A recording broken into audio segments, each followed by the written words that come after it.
여러분 올라오시면서 교회가 많이 바뀌었죠? 교회가 열심히 새 단장을 위해서 옛 옷을 벗고 새 옷을 입기 위해 준비하고 있습니다. 여러분 혹시 또 우리 1층을 또 새롭게 할 때에 또 좋은 생각과 아이디어가 있으시면 언제라도 우리 말씀해 주시고요.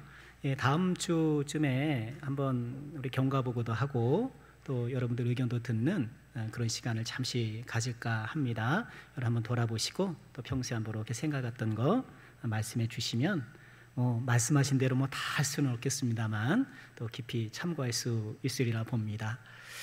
자, 우리 서로 축복하며 인사하실까요? 네, 잘 오셨습니다. 잘 오셨습니다. 네, 잘 오셨습니다. 네, 잘 오셨습니다. 오늘도 귀한 자리 잊지 않고 찾아오신 모든 주의 종들께 우리 그리스도의 넘치는 은혜와 평강이 함께 하시기를 주의 이름으로 축원합니다. 파피루스 아나스타시 원이라는 그 아주 오래된 주전 13세기 이집트의 파피루스 문헌이 있습니다. 파피루스는 아시는 것처럼 이집트에서 종이를 만드는 이렇게 풀잎으로 만든 그런 종이잖아요. 아나스타시는 사람 이름인데요, 이탈리아의 고대 유물 수집가 조반니 아나스타시라는 사람이라 있는데요, 그 사람이 대형 박물관에 저 파피루스를 기증해서 이렇게 이름이 붙어 있습니다.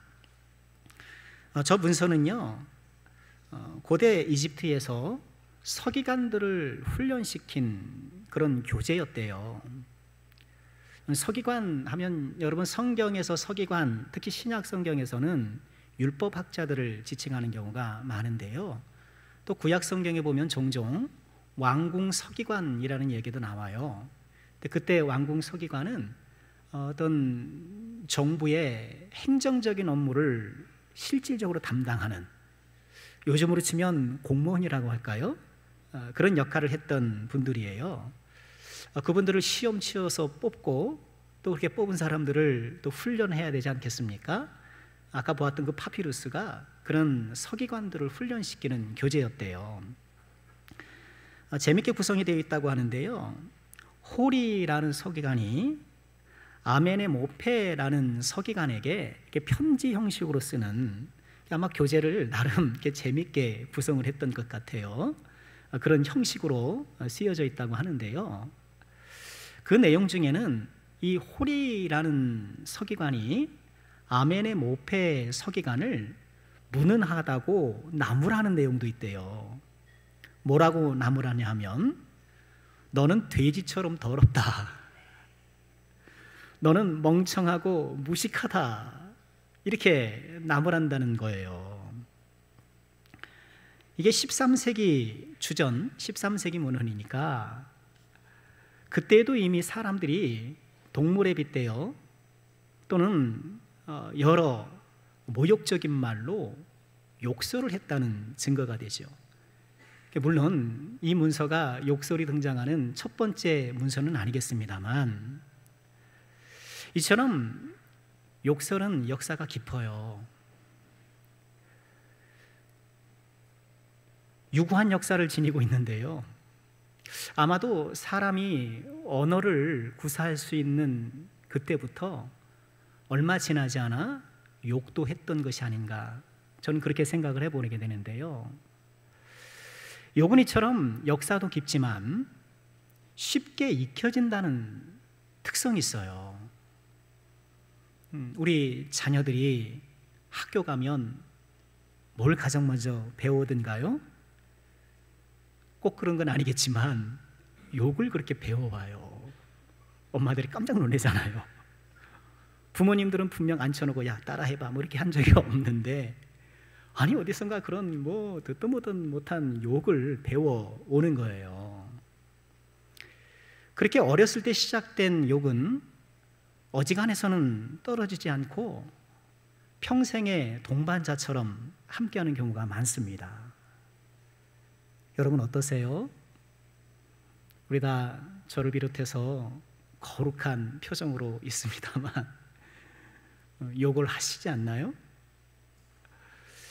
어쩌면 오늘 교회에 오는 그 운전을 하고 오면서 갑자기 끼어든 그 차의 뒤통수를 향해 찰진 한마디를 하고 또 이 자리에 앉아 있는지도 몰라요. 오늘 우리가 읽은 말씀, 예수님께서는요, 이 욕설을 살인으로 규정하시고 강력하게 금하셔요. 오늘 이 말씀을 함께 묵상해 보고 싶은데요. 자, 우리 2주 전부터 예수님의 산상수훈을 함께 나누고 있는데요. 지난 시간에 우리는 예수님께서 예수님에 대한 오해와 비난을 바로잡는 것을 보았어요. 예수님을 향한 오해와 비난은요, 예수님이 율법과 선지자, 그러니까 구약 성경을 무시하고 폐한다는 거예요. 이에 예수님께서 17절에 그렇게 말씀을 하셨죠. 내가 율법이나 선지자를 폐하러 온 것이 아니다. 오히려 완전하게 하려 왔다. 이렇게 말씀을 하셨어요. 천지가 없어지기 전에는 율법의 1.1획도 없어지지 않을 것이라 말씀하시면서 여전히 하나님의 말씀으로서 구약 성경의 권위를 인정하셨던 것이죠. 그리고 오늘 우리가 읽은 이 21절이죠. 21절부터는 예수님께서 율법을 완성하시는 구체적인 사례 6가지를 제시해요. 오늘 우리가 읽은 말씀, 살인하지 말라. 여러분 성경을 한번 슬쩍 보시면 그 다음 단락은 뭔가요? 간음하지 말라. 그 다음에는 결혼 혹은 이혼, 그리고 맹세에 대해서, 보복하는 것에 대해서, 또 원수를 대하는 것에 대해서, 이런 6가지 주제를 대표로 해서 예수님께서 구약을 어떻게 해석하시고 그것을 어떻게 완성하여 적용시켜 주시는가, 그 사례를 제시하는 거예요. 오늘 우리가 읽은 말씀은 그 첫 번째인데, 살인하지 말라라는 이 구약의 가르침을 예수님께서 어떻게 완성하시는가, 우리 함께 묵상하고 교훈 삼기를 원하는데요. 먼저 21절에서 예수님은 이렇게 말씀을 하셔요. 옛사람에게 말한 바 살인하지 말라. 누구든지 살인하면 심판을 받게 되리라 하였다는 것을 너희가 들었다. 하면서 그 당시 지금 예수님의 말씀을 듣고 있는 이 제자들을 비롯한 여러 무리들이 일반적으로 알고 있는 살인과 관련된 말씀을 언급하셔요. 살인은 창세기 때부터 엄격하게 금지된 범죄지요. 창세기 9장 6절에 보면 다른 사람의 피를 흘리면 그 사람도 피를 흘릴 것이다. 또 이어지는 출애굽기에서도 사람을 쳐 죽인 자는 반드시 죽일 것이다. 만일 사람을 쳐 죽인 자는 반드시 죽일 것이다. 또 레위기도 그렇게 말씀을 하고요. 아주 강력하게 금하고 있어요. 그래서 지금 21절에 말씀하시는 그 당시 유대인들이 보편적으로 갖고 있었던 이 살인하지 말라라는 이 말씀의 계명은 얼핏 보면 이 하나님의 말씀을 그대로 이렇게 인용하는 것처럼 보이는데 좀만 자세히 들여다보면 그렇지 않아요. 살인하지 말라라는 말씀은 당연히 구약 성경에 나오는 그런 말씀인데, 심판을 받게 되리라라는 말씀은 당시 유대인들의 성경 해석이 가미된 표현이에요. 우리 번역으로는 심판을 받게 되리라 해서 우리 심판하면 하나님이 생각나니까 하나님께서 이렇게 징치하신다, 그렇게 생각하기 쉬운데, 이 본문의 원래적인 의미는요, 재판을 받게 되리라, 그렇게 보는 것이 더 정확해요. 물론 심판이라는 말에 재판이 포함되어 있기 때문에 심판한다, 심판을 받게 되리라 라는 말도 틀린 것은 아니지만요. 구약의 이 살인과 관련된 이 율법 조항을 들어 예수님 당시 유대인들은 살인하는 자는 재판을 받게 될 것이다, 이렇게 해석을 하고 또 그렇게 가르쳤던 거예요. 아주 틀린 것은 아니죠. 하나님께서 살인한 자는 반드시 죽일 것이라고 이렇게 엄하게 말씀하셨는데, 여러분 그것은 아무 절차 없이 살인하면 내가 바로 갚아주는 살인을 바로 막 이렇게 집행하라, 그런 말씀이 아니잖아요. 또 구약 성경에 보면 내가 의도치 않게 다른 사람을 사망하게 한 경우도 있잖아요. 도끼를 이렇게 가서 도끼질을 하는데 날이 빠져서 옆에 사람을 죽는 경우, 그런 경우에는 어디로 가나요? 도피성으로 가는 그런 제도도 있잖아요. 그러니까 살인이라는 사건이 발생하면 이것이 의도적인가 그렇지 않은가를 봐야 했고, 정말 타인에 의해 타살이었는가 아니면 사고인가 이런 걸 살펴볼 수밖에 없었던 거예요. 그러니 당연히 재판을 받는다는 것은 틀린 말은 아닌 거예요. 그런데 재판이라는 것은 부득이 증거와 증인들에 의존하게 되잖아요. 요즘 현대재판도 증거주의잖아요. 아무리 내가 주장하고 아무리 사람들이 이야기를 해도 증거가 뒷받침되지 않으면 범죄가 성립이 안 돼요. 그러다 보니까 증거를 만들어내기도 하고 또는 증거를 인멸하고 조작하는 그런 일도 하는 거예요.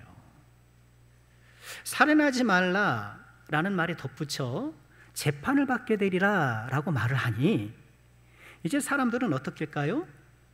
그 행위 자체에 집중하게 된 거예요. 실제로 사람을 죽였는지 그렇지 않은지 살인 여부에 치중하게 된 거예요. 그것이 또 윤리의식으로 또 자리 잡게 되고요. 그 사람이 살인을 하게 된 동기, 그런 살인이라는 끔찍한 범죄가 나오게 된 마음의 상태, 그런 것들은 관심 밖으로 밀려난 거예요.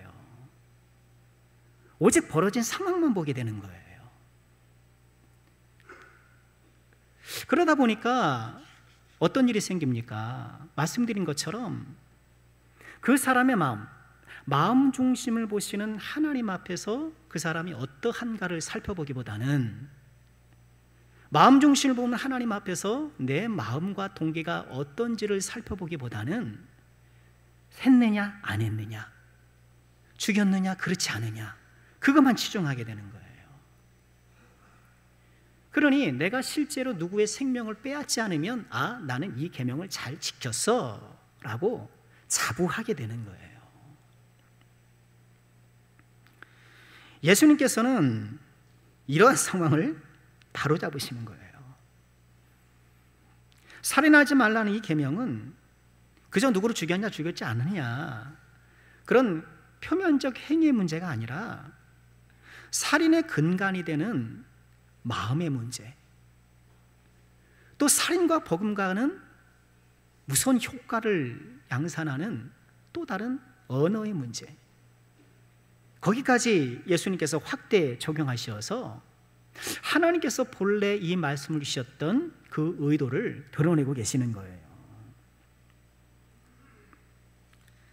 오늘 말씀을 통해 예수님은요, 물리적 살인뿐만 아니라 살인의 근간이 되는 마음과 특히 언어까지도 살인처럼 끔찍한 범죄로 규정하시고 금해야 한다라고 말씀하고 계시는 거예요.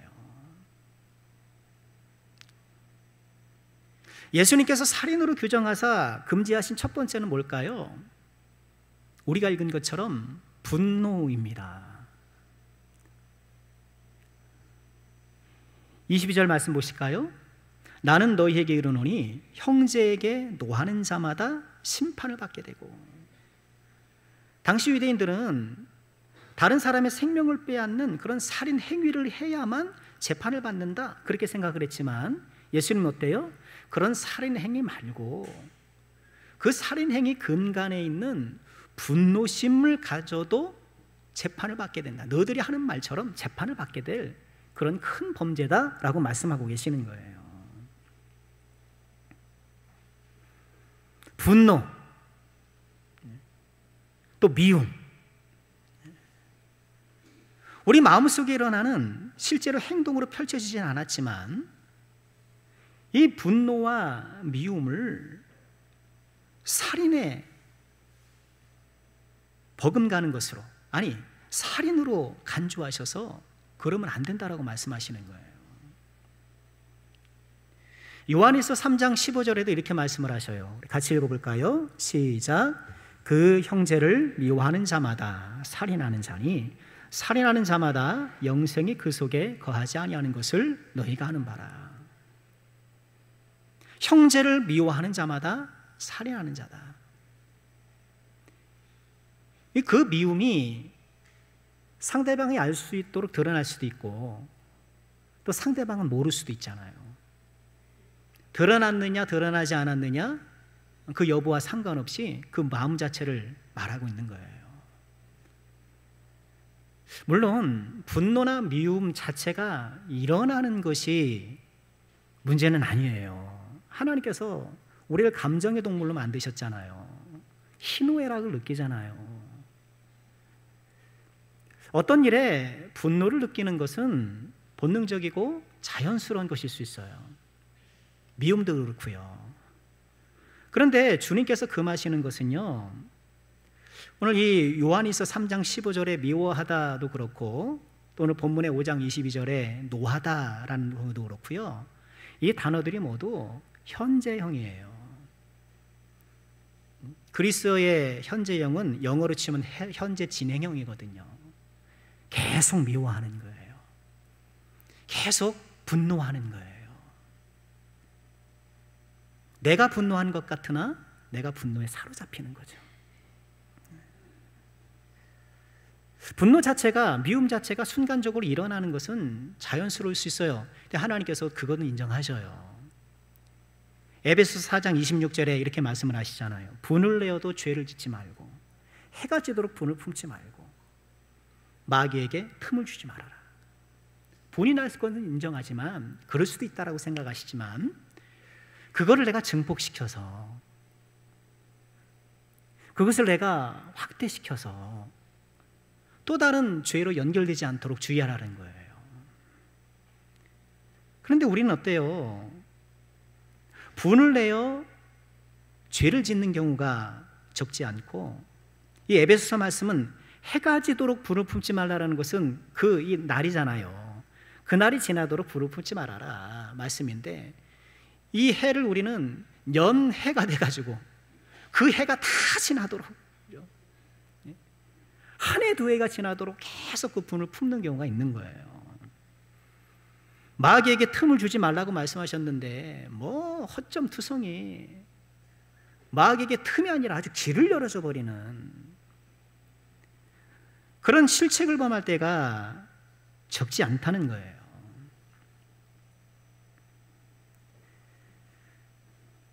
경우에 따라서 누군가에 대한 분노와 미움이 수년간 가는 경우가 있어요. 평생을 이어지는 경우가 있어요. 안 보고 살잖아요.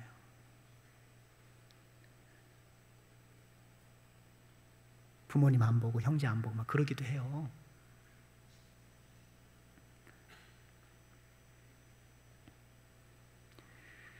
또한 여기서 오늘 말씀에서 형제를 미워하는 이 미워하는 사람이 까닭없이 막 미워하는 것 같지는 않아요.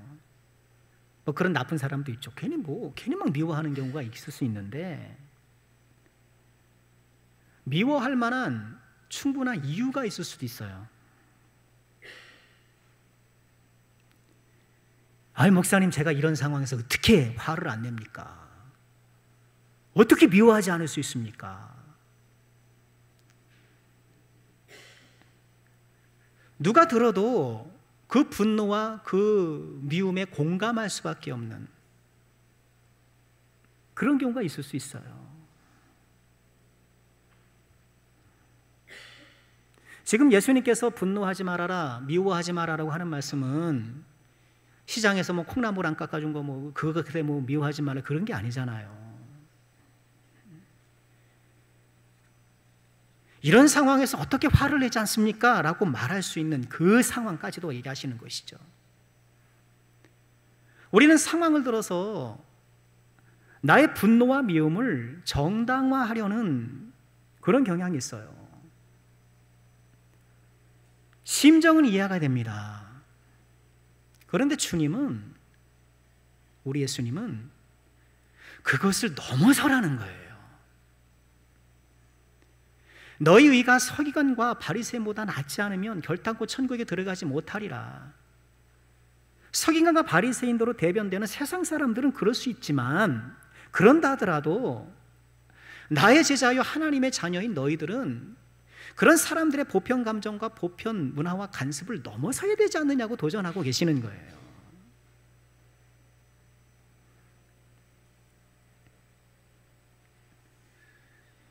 누구를 향한 분노와 미움을 오랫동안 간직하고 오랫동안 방치한 채 내 마음의 일부가 되어 그대로 살아가는 경우가 있지 않나요? 여러분, 오늘 말씀을 통해서 우리가 한번 좀 도전받을 수 있기를 바랍니다. 우리 주님은 내 마음속에 일어나는 분노와 미움을 살인처럼 생각하라는 거예요. 여러분, 우리는 뭐 누구에 대해 분노할 수 있고 누가 좀 몹시 아주 삐상인 사람이 있을 수 있잖아요. 그렇다 하더라도 일반적인 경우에는 그렇다 하더라도 그 사람을 막 죽이는 상상을 하거나 그런 경우는 별로 없어요. 그렇죠. 그런 마음이 들다가도 여러분 생각해 보세요. 내 자녀나 내가 아는 사람이 누구를 목 조른다고 생각해 보세요.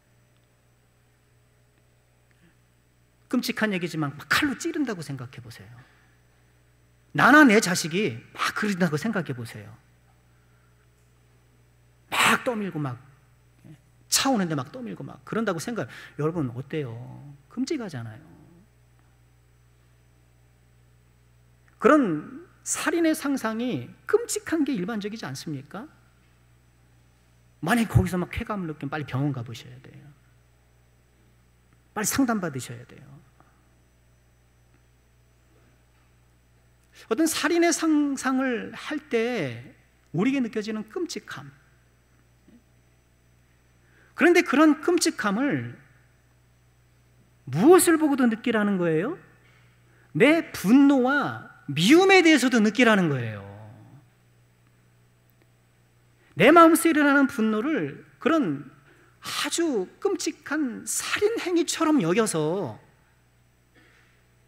그 미움을 빨리 버리라는 거예요. 그 분노를 빨리 버리라는 거예요. 분노와 미움을 막 키워서 내가 이것을 외부로 표출할 수는 없으니 이 분노와 미움으로 대리만족을 얻으면서 그러지 말라는 거예요.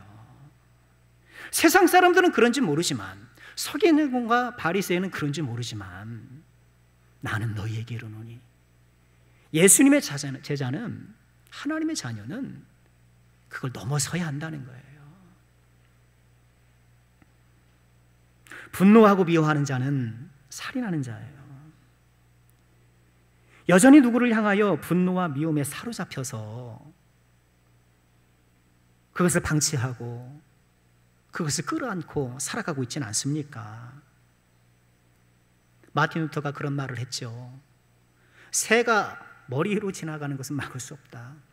그러나 그 새가 내 머리에 둥지를 틀게 해서는 안 된다. 죄에 대해서 한 얘기인데, 그렇죠. 분노와 미움도 내 머릿속에서 나타날 수는 있어요. 그러나 그것이 둥지를 틀고 내 머리에 살림을 차리지 않도록 우리가 조심해야 한다는 거예요. 성령의 능력으로 우리 힘으로 안 되는 거예요. 그래서 성령의 능력으로 이런 살인적인 분노와 미움을 몰아내고 마음의 평온을 되찾으시고 천국 심령을 이루시는 우리 모두가 되기를 주의 이름으로 축원합니다. 예수님께서 살인으로 규정하신 또 하나의 범죄가 욕설이죠. 우리 서두에 잠깐 말씀드린 것처럼 욕은 유구한 역사를 자랑해요. 그런데 그 욕설도 살인에 포함시켜요. 다시 22절 볼까요? 나는 너희에게 이르노니 형제에게 노하는 자마다 심판을 받게 되고 형제를 대하여 라가라 하는 자는 공에 잡혀가게 되고 미련한 놈이라는 자는 지옥불에 들어가게 되리라. 라가라는 이 말은요, 가치 없다, 머리가 비었다, 우리로 치면 무슨 대가리? 돌대가리다, 그런 욕이래요. 야구 중계를 보면 판단 미스를 하고 실수하는 그런 사람들이 있잖아요. 뛰어야 되는데 안 뛰고, 안 뛰어야 되는데 뛰고, 막 이런 경우가 있잖아요. 그런 실책이 나오면 중계하는 사람이 이런 얘기를 해요. 본헤드 플레이를 했다, 뼈머리 플레이를 했다. 머리에 뼈만 있다는 거예요. 뇌가 없고. 그거와 유사한 표현이에요. 당시 유대 사회에 흔한 욕이었대요.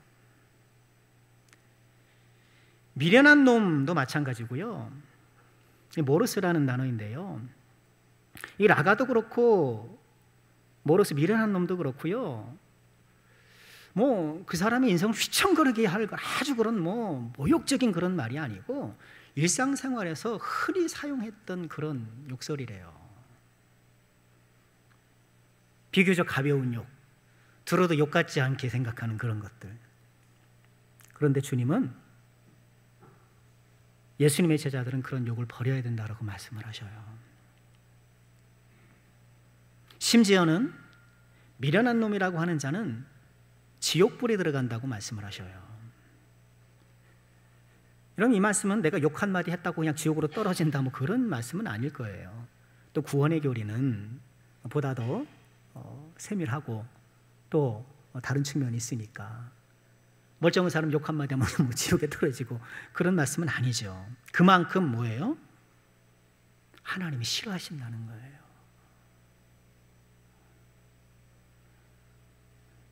여러분 자녀들 어떤가요? 욕 좀 잘하지 않나요? 자녀들 뿐인가요? 우리도 마찬가지죠. 우리 자녀들이 입만 열면 욕을 하는 것들이 있어요. 저도 이렇게 집으로 가는 그 아파트 입구에 한 PC방이 있어요. 거기 보면 청소년인 듯 아닌 듯 하는 친구들이 새벽에 나오면 뭐 담배도 피고 뭐 PC방에서 열심히 게임하다가 그렇게 한숨은 돌리는 모양이지. 그러겠어요. 지나가다가 얘기를 들어보면 뭐 절반이 여기예요. 절반이 여기예요. 그렇게 발을 좋아하더라고요. 발을. 그죠? 네, 발. 네. 시옷발. 지은나.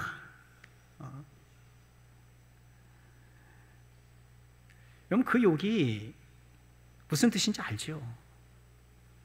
시옷발은 성관계한다는 거예요. 아유, 설교를 준비하면서 굉장히 어려워서 이거를 강단에서 있는 그대로 말을 해야 되나 말아야 되나, 다 알아들을 테니까 애들로 말하자. 그렇게 하고 왔는데요. 여러분, 쌍시옷발 그 욕에 쌍시옷 거시기는 뭐예요? 성관계를 얘기하는 거예요. 근데 그 쌍시옷 발에 뭘 붙여요? 니은미를 붙여요. 그럼 니은미는 뭘까요? 니네 엄마예요. 너는 니네 엄마하고 성관계할 놈이야. 그런 얘기예요. 지은나. 그건 뭐예요? 사람의 성기예요. 그것도. 지은나게 요새는요 그걸 확 줄여서요 존 이렇게 봐요. 그래서 아주 예쁜 사람을 애들은요 존예 이래요. 존예. 지은나게 예쁘다. 졸귀. 지은나게 귀엽다. 그러죠? 그래요. 마치 그런 욕설을 줄여 부르는 것을 앙증맞은 표현처럼 생각을 해요. 언제고 야 그러면 존예 예쁘네? 졸귀? 야, 너 졸기다 막 그래요. 어떻게 욕이 앙증맞은 표현으로 둔갑을 해서 일상 회화가 되어가는 거예요.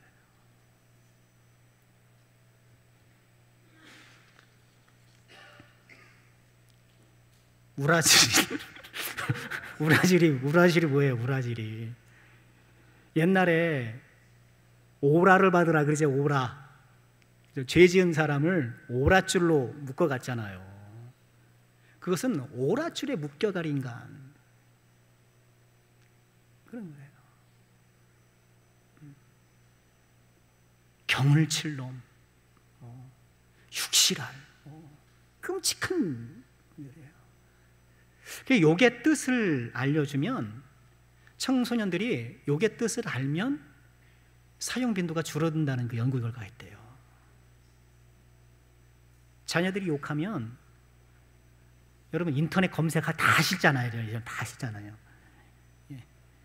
욕의 뜻 한번 검색하셔서, 야, 여기 이런 뜻이래, 이런 뜻이래, 한 번쯤 얘기해 주시는 것도 좋을 것 같아요.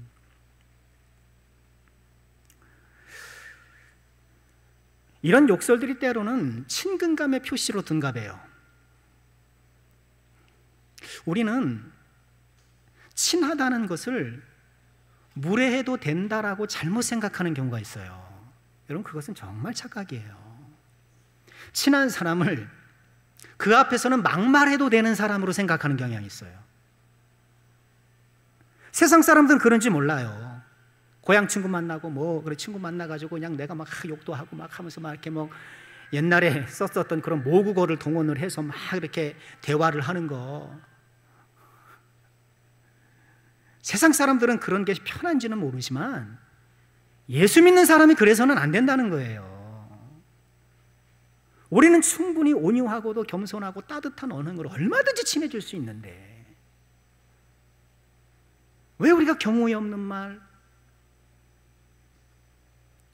소위 말하는 질 떨어진 말, 그런 것들을 구사해서 왜 친근감을 높이려고 합니까? 데살로니가전서 5장 22절에 이런 말씀을 하셨어요. 악은 어떤 모양이라도 버려라. 죄를 멀리하려면 거짓말부터 멀리해야 돼요. 죄는 항상 거짓말과 친구니까. 또 우리가 거룩한 사람이 되려면 욕을 벌어야 합니다. 한 사람의 영성은 언어의 영성과 연동되어 있어요. 언어가 거룩하지 않고는 나의 성품과 삶이 거룩할 수가 없어요. 여전히 내 입술에 자리 잡고 있는 그런 세상 언어, 욕설이 있는 것은 아닌가요? 우리 함께 성령의 능력으로 몰아내기를 소원하고 거룩하고 청결한 언어를 통하여서 더 거룩한 하나님의 백성이 될 수 있기를 주의 이름으로 축원합니다. 마지막으로 오늘 말씀을 통해 묵상할 것은요, 예수님의 세 번째 가르침인데 화해하라는 거예요.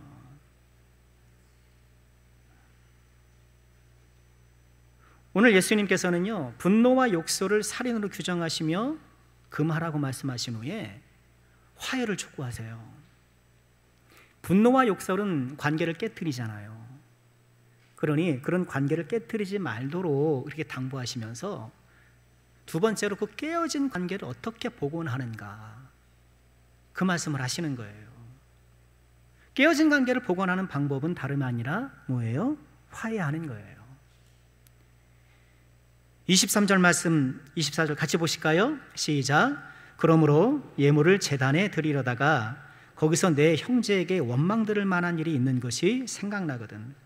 예물을 제단 앞에 두고 먼저 가서 형제와 화목하고 그 후에 와서 예물을 드려라. 예물을 드리는데 형제하고 보라 했던 게 생각나는 거예요. 그럼 어떻게 해요? 그 예물을 두고, 우리 주님은 그 예물을 두고 거기다 두라고, 이제 하나님께 드리려고 온 거니까 거기다 두고 가라 말씀을 하시는데, 지금 이 예수님의 말씀을 받는 사람들은 갈릴리 사람들이에요. 갈릴리 사람들이 하나님 앞에 예물을 드리려면 어디로 가야 될까요?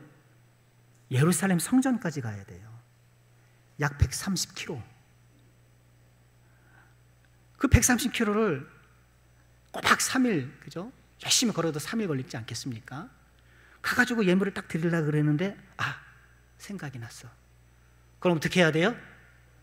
130km 돌아와가지고, 갈릴리까지 돌아와가지고, 화해하고, 또 어떻게 해야 돼요? 또 다시 가야 되는 거예요.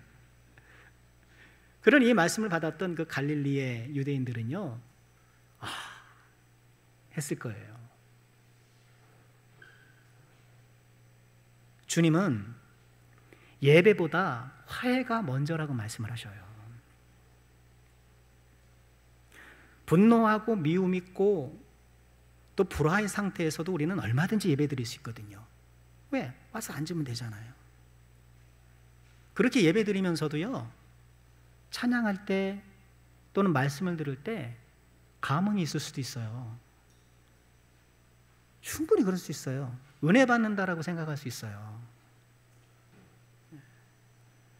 하나님께서 받으시는 예배, 하나님께서 받으시고 하나님께서 받으시는 증거로 나에게 어떤 기쁨의 은혜가 있고, 이것이 정상적이잖아요.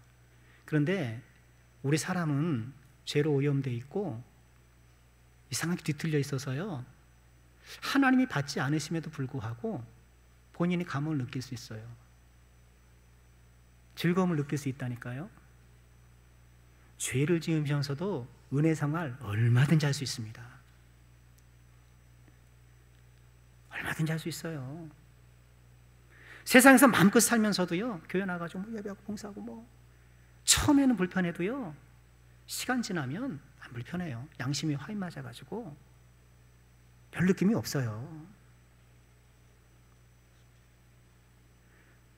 오늘 말씀에 따르면 분노와 미움을 품고 또는 형제와 불화한 상태에서 드리는 예배, 하나님이 안 받으신다는 거예요.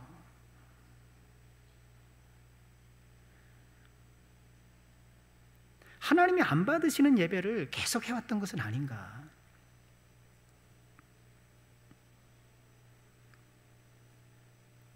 누가 먼저 화해해야 될까요? 누가 먼저 화해해야 될까? 예배 드리다가 원망 들을 만한 일이 생각난 사람, 좀 바꿔 말하면 은혜 받은 사람이에요. 은혜 받은 사람이 먼저 손을 내미는 거예요. 먼저 손을 내미는 사람이 은혜 받은 사람이요, 하나님이 기뻐하는 사람이요, 성숙한 성도인 거예요. 예수를 믿으면서도요, 그 사람이 화해 먼저 손 내밀지 않으면 전 안 내밉니다. 세상 사람들은 그럴 수 있어요. 세상 사람들은 그럴 수 있으나 예수님을 믿는 우리는 그래서는 안 된다는 거예요. 자존심이 상할 수 있겠죠. 그런데 그 사람을 하나님께서 귀히 여기지 않겠습니까? 오늘 이 예수님의 말씀을 보면요, 분노도 그렇고 미움도 그렇고 이런 좀 화해하지 못하고 이런 모든 어떤 감정의 문제, 감정이 기반이 된 어떤 행동들을요, 예수를 믿는 사람들이 극복하지 못해요. 이걸 못 뛰어넘습니다. 그렇게 예배 잘 드리고 그렇게 믿음 생활 잘해도요, 뭔가 내 마음에 분노와 미움이 도사리고 불화가 있으면은요, 세상 사람들하고 똑같이 하는 경우가 많아요. 내가 왜 먼저 손을 내밀어야 되는데요, 내가 왜? 이런다니까요.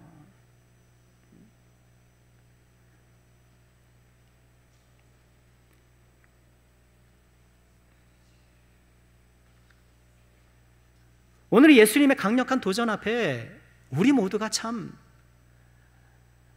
두렵지 않습니까? 예수를 믿음에도 불구하고 여전히 세상 사람들과 별반 다르지 않게 어떤 상황을 처리하고 마음을 그저 처리해 왔던 우리의 방식들이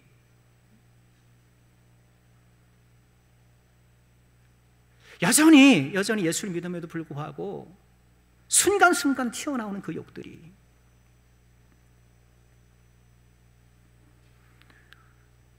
세상이 빛과 소금이 되어야 한다라는 거, 뭐 좋은데, 너무나도 아름다운 은유이긴 한데, 서기관보다 바리새인보다 더 뛰어난 의를 가져야 한다는 것은 너무나도 자명한데, 여전히 우리는 이런 세상의 일반적인 방식에서 한 걸음도 더 나아가지 못하고 그저 주어지는 은혜 가운데 살아왔던 것은 아닌가. 저부터 회개하며, 다행스러운 것은요, 여러분 이 말씀 자체로 보면 어떻게 그럴 수 있습니까? 라고 할 수도 있어요. 그렇죠. 우리가 예수님도 아닌데, 내가 천사도 아닌데. 예수님께서 이 말씀을 주신 것은 우리로 하여금 이렇게 말씀대로 살 수 없다라고 좌절시키려고 주신 말씀이 아니잖아요. 나는 못해라고 단념시키려고 주신 것이 아니잖아요. 우리를 도우시는 분이 계신데 누구셔요? 성령님께서 우리를 도와주시는 거예요. 우리가 세상 사람들의 일반적인 반응과 그런 대처를 뛰어넘을 수 있는 그런 거룩한 사람이 되기 위해서 우리가 주님께 좀 나아가고 하나님 앞에 간절히 기도하면서 다시 한번 거룩한 영성의 도전을 다짐해보는 우리가 될 수 있길 주의 이름으로 축원합니다. 분노와 미움을 버립시다. 이제 그만하면 이제 욕설은 좀 떼어버립시다. 그만큼 미워했으면 이제 화해합시다. 성령께서 우리 마음에 주시는 하나님의 나라, 그리스도의 제자의 거룩한 심성, 우리가 소망하여서 그 평강을 나의 것으로 만들고 그 평강을 풍성히 누리며 살아가는 저 여러분 될 수 있길 주의 이름으로 축원합니다.